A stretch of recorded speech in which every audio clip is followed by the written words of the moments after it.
오늘 말씀 제목은 나와 함께 깨어 있으라입니다. 오늘은 예수님께서 십자가에서 당하신 그 고난을 기리는 고난주간을 앞둔 종려주일입니다. 오늘을 종려주일이라고 부르는 이유는 예수님께서 죽음의 사명을 감당하시기 위해 예루살렘에 입성하신 날을 기념하는 날인데요. 당시 예수님이 예루살렘 성에 입성하실 때 억압과 고통을 당하고 있던 많은 백성들이 야자나무과에 속하는 종려나무 가지를 꺾어서 그 가지를 흔들며 예수님을 환영했었습니다. 이제 그 모습을 근거로 해서 오늘을 종려주일이라고 이렇게 부르는 것입니다. 그리고 다음 주일은 부활주일로 지킵니다. 그러니까 오늘과 다음 주는 우리 기독교에서 매우 중요한 절기입니다. 그래서 오늘은 예수님의 고난과 십자가를 주제로 해서 우리가 이 시기를 어떻게 보내는 것이 가장 옳은 것인지를 생각해 보고자 합니다. 예수님은 잡히시기 전날 밤에 겟세마네라고 부르는 작은 동산에 제자들과 함께 오르십니다. 기도하시기 위해서입니다. 하나님의 아들이시고 또 사명에 순종하는 것을 충분히 결단하셨지만 그래도 인간의 몸을 입으셨기에 죽음을 앞둔 예수님의 마음은 무척 괴로웠음을 오늘 본문을 통해서 알 수 있습니다. 37절에 고민하고 슬퍼하사, 이 구문을 직역하면 몹시 슬퍼하고 극도로 괴로워하기 시작했다가 됩니다. 그래서 38절에서는 제자들에게 이렇게까지 말씀하십니다. 내 마음이 매우 고민하여 죽게 되었으니, 이 말은 내 영혼이 죽음에 이르기까지 심히 슬프다는 뜻입니다. 예수님이 이렇게까지 괴로워하신 이유는 단지 극한의 육체적 고통뿐만 아니라 영적인 죽음까지 앞두고 계셨기 때문입니다. 예수님은 육체적인 형벌을 당하는 데서 그치는 것이 아니라 인류의 죄로 인해 하나님의 공의로 심판받아 무한 저주의 어둠 속에 처해지는 영적인 죽음까지 앞두고 있었던 것입니다. 그래서 예수님은 혹시 다른 방법으로 하나님의 뜻을 이룰 수 있다면 그렇게 하게 해달라고 간구하셨습니다. 그리고 제자들을 향해서는 너희는 여기 머물러 나와 함께 깨어 있으라 이렇게 말씀을 하십니다. 예수님은 지금 그렇게 괴로운 감정들을 제자들에게 나누시면서 함께 기도해달라고 요청하시는 것을 볼 수 있습니다. 이 장면에서 많은 사람들이 우리가 생각하는 예수님의 이미지와는 좀 다르다 이렇게 생각할 수 있겠습니다. 사람들에게는 아무것도 염려하지 말라고 그렇게 말씀하시고 또 믿음이 없는 제자들을 꾸중하셨으면서 당신은 너무 괴로워서 고민스러워서 죽을 지경이라고 말씀하시니까 그런 생각이 드는 것이죠. 하지만 예수님의 이런 모습이 오히려 우리에게 위로가 되는 것 아니겠습니까? 그만큼 예수님은 우리의 고통을 잘 이해하신다는 뜻이지요. 그래서 우리가 나의 연약감 때문에 자괴심을 느끼고 막 절망할 때 우리가 예수님을 떠올리면 다시 힘을 낼 수 있는 것이지요. 이 모든 괴로움과 외로움을 이미 예수님이 겪으셨다는 사실이 우리에게 위로가 되고 힘이 되는 것입니다. 그런데 오늘 본문에서 안타까운 것은 제자들의 모습이었습니다. 예수님은 제자들에게 자신과 함께 해달라고 부탁하셨지만 제자들은 결국 그 시간을 함께하지 못했습니다. 예수님은 제자들에게 시험에 들지 않게 깨어 있으라고 깨어 기도하라고 하셨습니다. 이 말씀은 예수님이 고난당하시고 십자가에서 죽으시기 직전의 상황에서 제자들에게까지 미칠 수 있는 고난이 있다는 것을 가르쳐 주신 것입니다. 하지만 제자들은 그것을 감지하지 못했어요. 그리고 결국 잠에 빠져 기도에 실패합니다. 그래서 결국 시험에 빠지는 결과를 초래한 것을 우리는 성경을 통해서 보게 되죠. 그래서 오늘 말씀은 우리에게도 정말 귀한 교훈을 가르쳐 주고 있습니다. 우리의 삶에 있어서 고통이 있느냐 없느냐 또는 아픔이 있느냐 없느냐는 사실 중요한 것이 아닙니다. 그보다 중요한 것은 우리가 시험에 빠지느냐 빠지지 않느냐 이것입니다. 고통 자체가 사탄에게 휘둘리는 것은 아닙니다. 그것은 그냥 극복하면 될 일이에요. 고통 속에서도 제대로 잘 서 있으면 되는 일입니다. 하지만 시험은 사탄에게 휘둘리는 것입니다. 그것은 극복이 아니라 사탄에게 지는 것입니다. 그것은 넘어지는 것입니다. 그래서 중요한 것이 깨어서 기도하는 일이에요. 예수님 곁에 머무르는 일이에요. 그렇게 예수님과 함께하고 깨어있을 수만 있다면 우리는 어떤 고난과 시험이 다가오더라도 충분히 그것을 극복할 수 있고 승리할 수 있게 되는 것이죠. 특히 고난주간인 이번 한 주를 보냄에 있어서 여러분들이 오늘 주신 주님의 말씀을 더 기억하고 그 말씀에 순종했으면 좋겠습니다. 전통적으로 고난주간에는 많은 크리스천들이 여러 가지 방법으로 예수님의 고난에 동참하며 지내왔습니다. 저도 어릴 적부터 교회 학교에서 그렇게 배워왔어요. 그래서 좀 피곤해도 특별 새벽 기도나 철야 기도에 참석하기도 하고 또 배고팠지만 금식하기도 하고 그렇게 고난 주간을 보냈던 기억이 있습니다. 그러다가 나중에 이런 이야기를 들었습니다. 고난 주간을 그렇게 보내면 안 된다는 거예요. 예수님이 우리 대신 고난을 다 당하셨는데 뭐하러 우리가 그럴 필요가 있냐는 것이죠. 가만 생각해 보니 또 그 이야기가 그럴듯 하더라고요. 그래서 어떤 때는요, 고난 주간에 더 잘 먹고 더 잘 자고 더 놀러 다니고 그랬던 적도 있습니다. 그런데 결론적으로는 어느 한쪽도 마음이 편하지 않는 거예요. 그래서 그렇게 마음의 갈등을 계속 품고 있다가 다행히 이 고난 주간을 어떻게 보내야 되는지 여기에 대해서 오랜 갈등을 끝내고 딱 정리가 되는 순간이 있었습니다. 말씀 묵상을 하다가 정리가 되었어요. 레위기 16장에 있는 말씀이었습니다. 레위기 16장 29절부터 31절에 이런 말씀이 있더라고요. 너희는 영원히 이 규례를 지킬지니라. 일곱째 달 곧 그 달 10일에 너희는 스스로 괴롭게 하고 아무 일도 하지 말되 본토인이든지 너희 중에 거류하는 거류민이든지 그리하라. 이날에 너희를 위하여 속죄하여 너희를 정결하게 하리니 너희의 모든 죄에서 너희가 여호와 앞에 정결하리라. 이는 너희에게 안식일 중에 안식일인즉 너희는 스스로 괴롭게 할지니 영원히 지킬 규례라. 이 말씀은 대속죄일에 대한 말씀입니다. 대속죄일은 사람들이 죄를 회개하는 명절이었습니다. 그리고 사람들의 죄를 대신해서 죽는 소나 양 같은 가축의 희생이 있었던 명절이었습니다. 또한 이날은 예수님께서 십자가에서 우리 죄를 대신하여 죽게 되는 그런 구원 사역을 예표하는 명절이기도 합니다.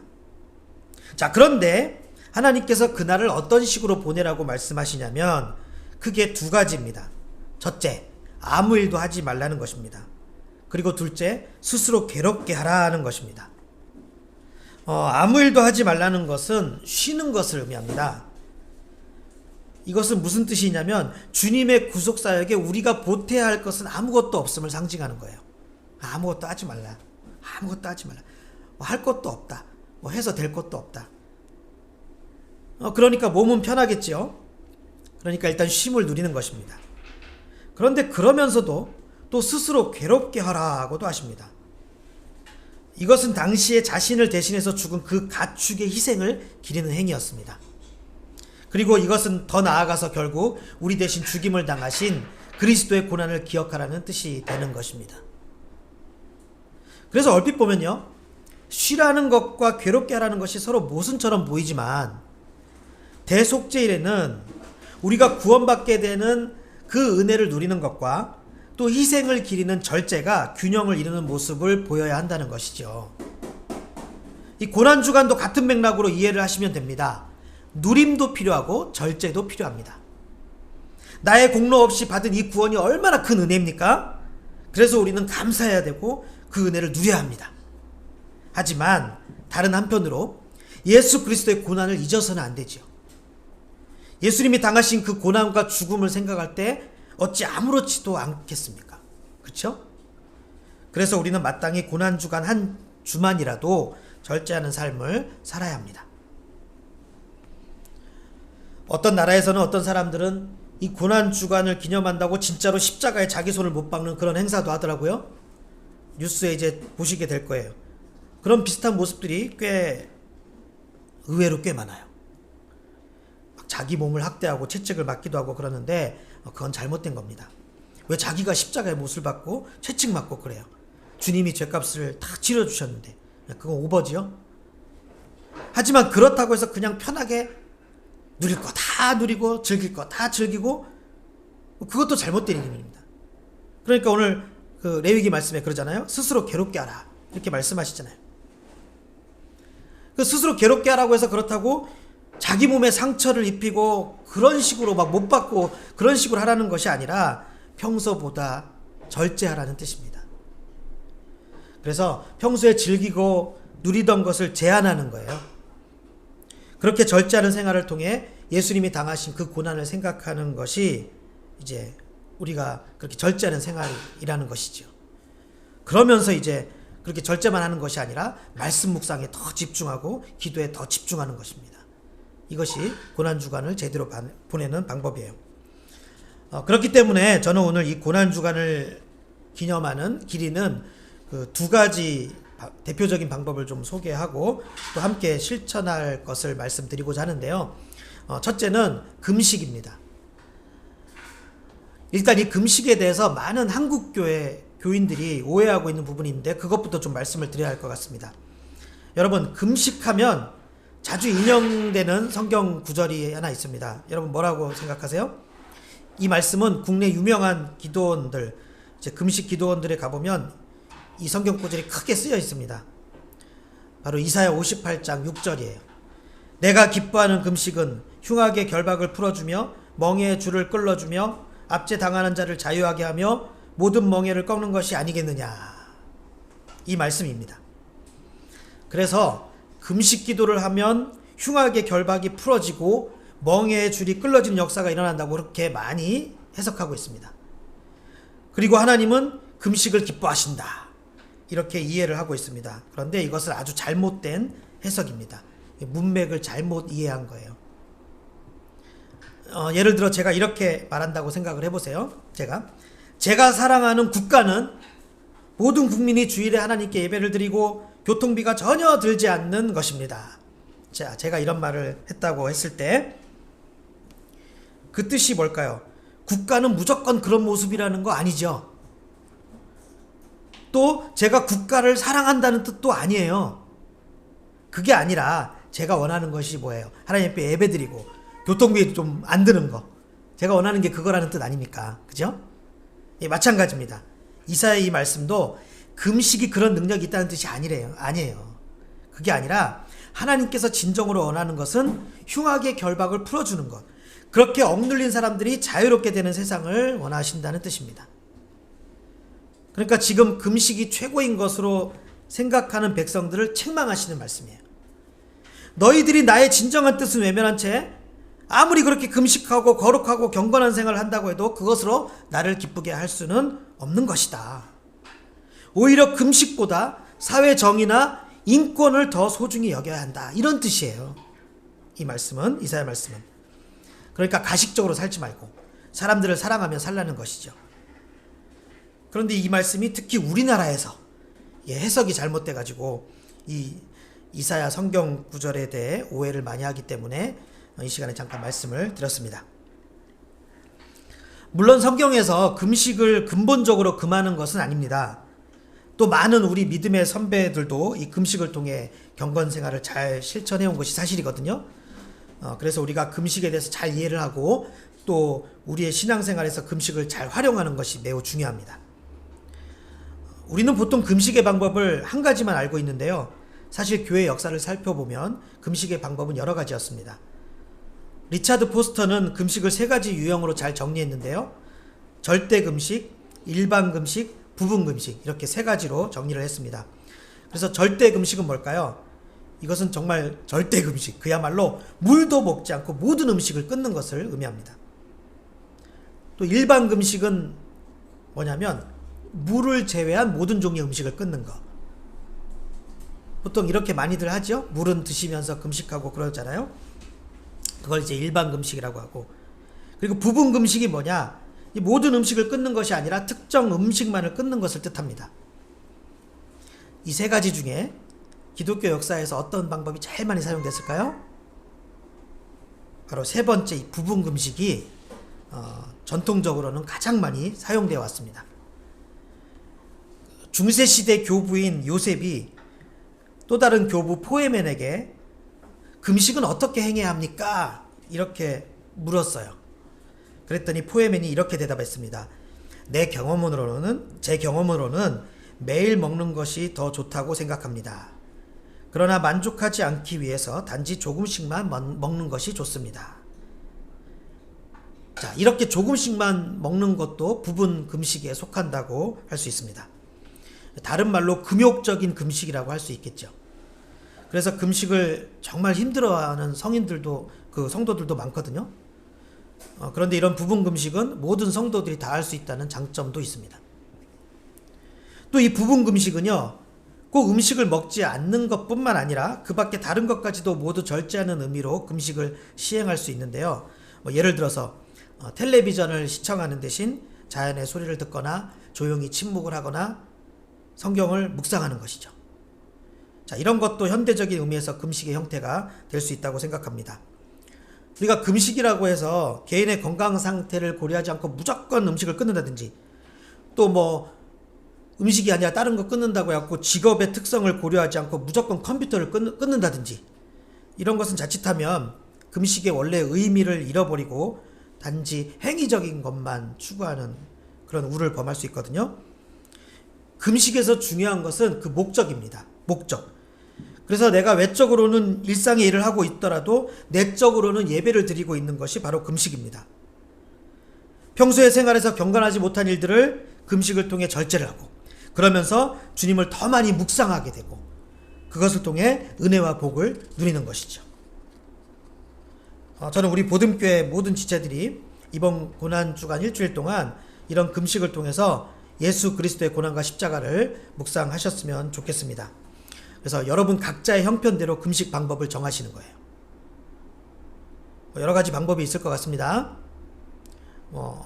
평소처럼 삼시세끼를 다 챙겨 드시는 것이 아니라 일부 끼니를 절식하시면서 이제 고난을 묵상한다든지, 아니면 여러분이 아주 좋아하고 즐기시는 특정 음식을 절식하신다든지, 나는 매 끼니 고기 없이는 절대 못 먹어. 그런 분들은 한번 고기를 끊어보는 거예요. 또 여러 가지 기호식품 같은 것들 있죠. 그런 것들을 좀 절식하는, 술과 담배 같은 것도 그런 대상이 될 수 있겠죠. 또 취미생활 같은 것도 대상이 될 수 있을 것 같습니다. 취미생활. 예전에는요, 여러분 기억나시는지 모르겠어요. 교회들이 고난주간에 인터넷 끊기 같은 거 많이 시행했었거든요. 근데 요즘에는 좀 그게 안 맞는 것 같아. 요즘에는 인터넷으로 기본 업무 보고 기본 일상생활을 해야 되기 때문에 인터넷을 완전히 멀리하는 것은 좀 어려울 것 같고요. 그럼 어떻게 할 수 있을까요? 대신 이런 거 온라인 게임이나 모바일 게임 이런 거 다 끊는 거예요. SNS 한 주간 동안 싹 끊는 거예요. 이런 건 가능하죠. 또 그동안 여러분이 끊고 싶었던 어떤 습관이 있었다면 이제 이번 기회에 그런 습관을 끊어보는 것도 아주 유익할 것으로 생각이 됩니다. 자, 이런 식으로 여러분들이 각자 잘 생각해 보시고 오늘 이 시간에 나만의 금식 방법을 정하셨으면 좋겠습니다. 자, 이렇게 금식하는 것이 우리 보듬교회가 이번 주 고난주간을 함께 기념하는 첫 번째 방법이고요. 두 번째 방법은 경건생활입니다. 우리가 금식을 하는 목적이 뭘까요? 금식을 하는 목적이 예수님이 당하신 고난을 생각하기 위함 아닙니까? 자, 그런데 그러기 위해서 가장 중요한 작업이 뭘까요? 뭐니 해도 기도하는 일과 성경 묵상하는 일이에요. 그래서 정말 이번 한 주만큼은요, 매일매일 빼먹지 않고 성경 말씀을 꼭 묵상하셨으면 좋겠습니다. 특히 우리 큐티책 보시면 고난주간에 맞춰서 좋은 말씀들, 꼭 필요한 말씀들로 잘 구성되어 있거든요. 그러니까 매일매일 큐티책을 중심으로 성경을 읽으시기 바랍니다. 또 각자 나만의 시간을 정하셔서 정말 최소 30분 정도는 매일매일 기도를 하셨으면 좋겠습니다. 나는 통 시간이 없어요 라고 생각하시는 분들은 일찍 일어나세요. 평소보다. 이번 주는 거의 모든 교회들마다 새벽 기도 모임이 있습니다. 그런데 우리 교회는 그렇게 모이기엔 다들 어려운 사정이고 집도 다 멀고 그래서 새벽 모임을 하지 않는데, 대신 여러분들이 평소보다 조금 일찍 일어나시는 것은 그렇게 어려운 일이 아니잖아요. 난 새벽이 아니고 다른 시간 뺄 수 있다면 그렇게 하세요. 그런데 다른 시간 통 안 나. 그러면 평소보다 일찍 일어나시는 거예요. 한 1시간 30분 일찍 일어나서 기도하시는 겁니다. 그런 식으로 해서 어찌됐건 그렇게 하루 중에서 일부 시간을 기도 시간으로 정하시기 바랍니다. 30분이요? 좀 별로 기도할 게 없는데요. 자, 이렇게 생각되시는 분들은 우리 보듬교회 지체들을 위해서 기도해 주세요. 우리 홈페이지 보시면 아시겠지만 우리 지체들이 함께 나누고 싶은 기도 제목들이 참 많아요. 여러분이 그 제목들로 중보기도 하시면 얼마나 좋습니까? 하나님께서 얼마나 아름답게 보시겠어요. 또 그렇게 하는 기도가 바로 하나님이 기뻐하시는 일입니다. 아까도 이사야 말씀에서 그렇게 말씀하시잖아요. 내가 기뻐하는 금식은, 그러니까 금식을 기뻐하신다는 게 아니라 하나님께서 원하시는 것은 그렇게 억눌린 사람들을 풀어주고 자유하게 해주고 도와주고 이것을 좋아하신다는 거잖아요. 그러니까 이 중보기도가 얼마나 그만큼 기쁘고 뜻깊은 일이겠습니까? 오늘 하나가 간증거리가 있나 보구나. 이렇게 시간을 좀 내줄까? 일주일 동안 많은 일이 있었어. 나누고 싶은데 받아주질 않네. 그래서 우리 한번 끝나고 하나야 대화를 나눠보자.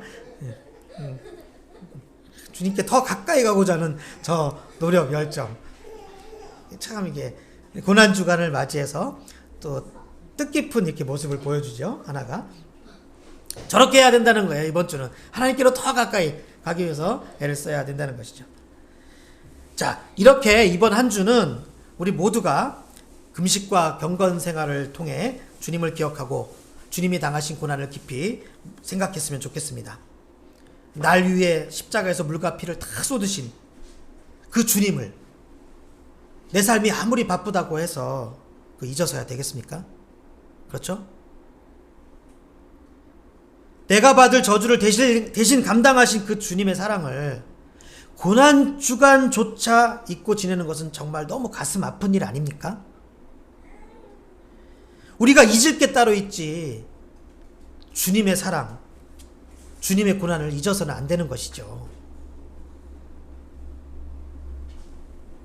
우리 모두가 주님의 고난을 기억하는 한 주가 되었으면 좋겠습니다. 그럴 때 우리는 반드시 주님의 보혈로 가득 채워지는 큰 은혜를 맛보게 될 것입니다. 이제 마지막으로 오늘 본문, 마태복음 본문 말씀 38절을 함께 읽고 설교를 마치겠습니다. 마태복음 26장 38절 말씀이죠. 한번 같이 읽어보겠습니다. 시작. 이에 말씀하시되 내 마음이 매우 고민하여 죽게 되었으니 너희는 여기 머물러 나와 함께 깨어있으라 하시고. 이 시간에 오늘 말씀 생각하면서 찬양하시겠습니다.